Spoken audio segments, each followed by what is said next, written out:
بسم اللہ الرحمن الرحیم۔ السلام علیکم ناظرین، لونگ تقریباً ہر وقت کچن میں موجود رہنے والا خاص مسالہ ہے جسے قدرت نے بیش بہا خوبیوں سے نوازا ہے۔ بظاہر معمولی سا دکھنے والا یہ مسالہ تشنج اور اینٹھن کے دردوں کو کم کرتا ہے، معدے سے ریاح کو خارج کرنے میں مدد دیتا ہے۔ آیورویدک طریقہ علاج میں لونگ کو دوا کے طور پر کئی صورتوں میں استعمال کیا جاتا ہے، جن میں جوشاندہ اور سفوف دونوں شامل ہیں۔ لونگ میں ایسے اجزاء پائے جاتے ہیں جو خون کی گردش کو مستحکم کرتے ہیں اور جسم کا درجہ حرارت برقرار رکھتے ہیں۔ لونگ کا تیل بیرونی مالش کے ذریعے جلد کو نئی زندگی دیتا ہے۔ اس کی مالش سے حدت اور سرخی پیدا ہوتی ہے۔ یہ مقوی مادہ دافع تشنج، محرک جگر اور گردہ ہے۔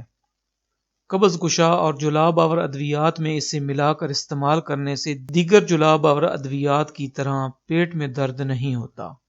ناظرین، لونگ سے نکلنے والا تیل بھی لونگ جیسے اوصاف رکھتا ہے۔ 3 سے 5 بوند تک کھانے سے پیٹ کا درد، اپارہ، بدہضمی اور قے وغیرہ کو دور کر دیتا ہے۔ ناظرین، لونگ نظام ہضم کے حوالے سے بہت سی خوبیوں کا مالک ہے۔ لونگ انزائمز کا بہاؤ تیز کرتا ہے، چنانچہ نظام ہضم بہتر ہو جاتا ہے۔ اسے معدہ کی متعدد تکالیف اور بدہضمی میں بے تکلفی سے استعمال کیا جاتا ہے۔ خشک لونگ کا سفوف شہد کے ساتھ ملا کر چاٹنے سے قے اور متلی رک جاتی ہے۔ لونگ کا بے حس کرنے کا عمل غذا کی نالی اور معدہ کو سن کر دیتا ہے، چنانچہ قے رک جاتی ہے۔ اگر بات کھانسی کے حوالے سے کی جائے تو لونگ کا ایک دانہ خوردنی نمک چٹکی بھر کے ساتھ چبایا جائے تو بلغم کے اخراج میں آسانی ہو جاتی ہے، گلے کی خراش کم ہو جاتی ہے، کھانسی رک جاتی ہے اور حلق کی سوزش بھی اس سے دور ہو جاتی ہے۔ حلق کی سوزش اور بلغم کے اجتماع سے پیدا ہونے والی کھانسی کے علاج کے لیے جلا ہوا لونگ چبانا بھی اکثیر ہے۔ لونگ کے تیل کے 3 سے 5 قطرے شہد اور لہسن کی ایک توری کے ساتھ کھانا اینٹھن والی کھانسی کی اذیت سے نجات دلاتا ہے۔ یہ کھانسی تپدق، دمہ اور برونکائٹس میں ہوتی ہے۔ یہ دوا روزانہ ایک بار رات کو بستر پر جانے سے پہلے استعمال کرنا بہتر ہے۔ ناظرین، لونگ کا استعمال ہیضہ میں بھی بے حد مفید ہے۔ لونگ کا استعمال ہیضہ کے تدارک میں بہت کامیاب ہے۔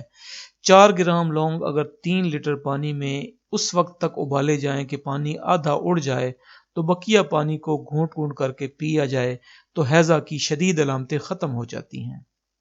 اگر دمہ کی بات کی جائے تو لونگ دمہ کا بھی مؤثر علاج ہے۔ 6 عدد لونگ 30 ملی لیٹر پانی میں ڈال کر ابالنے سے جوشاندہ تیار ہو جائے گا۔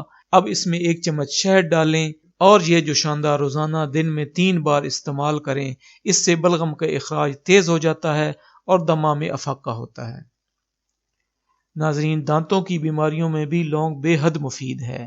اس کے جراثیم کش اجزاء دانتوں کی انفیکشن بھی ختم کر دیتے ہیں۔ متاثرہ دانت کے خلا میں لونگ کا تیل لگانے سے درد ختم ہو جاتا ہے۔